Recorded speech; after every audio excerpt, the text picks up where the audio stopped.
Saviez-vous que nous étions plus enclins à accorder notre confiance à une personne lorsqu'elle fait figure d'autorité dans son domaine?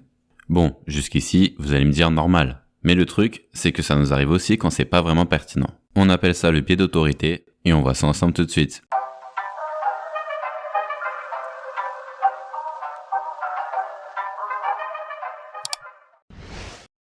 Voici l'expérience menée par Stanley Milgram en 1961 pour illustrer ce biais. Il y a 3 personnages, des volontaires qui seront sélectionnés pour participer à une étude sur la mémorisation, puis 2 complices. Un sujet qui sera chargé de passer les tests de mémorisation sur une chaise électrique et un expérimentateur qui assistera à l'expérience et verra son bon déroulement.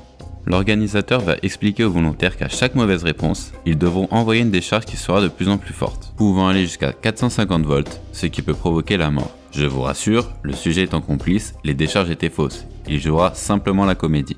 Au début, le sujet va donc faire exprès de se tromper. Le volontaire va alors envoyer des décharges de plus en plus fortes, jusqu'au moment où le sujet va supplier d'arrêter et dire qu'il n'en peut plus.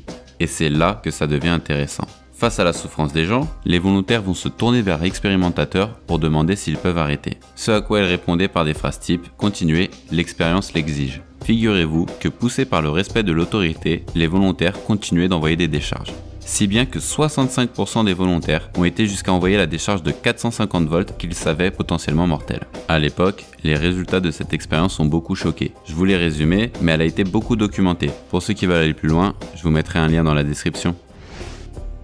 Le biais d'autorité, c'est donc la tendance que nous avons à surévaluer la valeur de l'opinion d'une personne quand on la considère comme ayant une forme d'autorité sur le sujet donné. Et si vous voulez maintenant comprendre comment cela se traduit dans la vie de tous les jours, voici quelques exemples.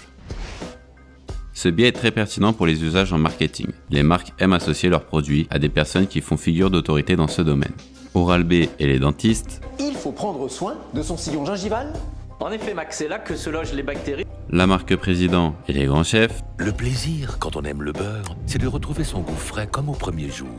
Ou encore plus classique, les marques de sport et les sportifs. Donc, à l'avenir, sachez qu'on ne donne pas une confiance aveugle à une personne jusqu'à elle fait autorité dans son domaine. Voilà pour ce biais. Si la vidéo t'a plu, pense à la liker. Tu peux aussi me dire ce que tu en as pensé en commentaire. Et surtout, pense à t'abonner à la chaîne pour ne pas manquer les prochaines vidéos. A plus les biaisés!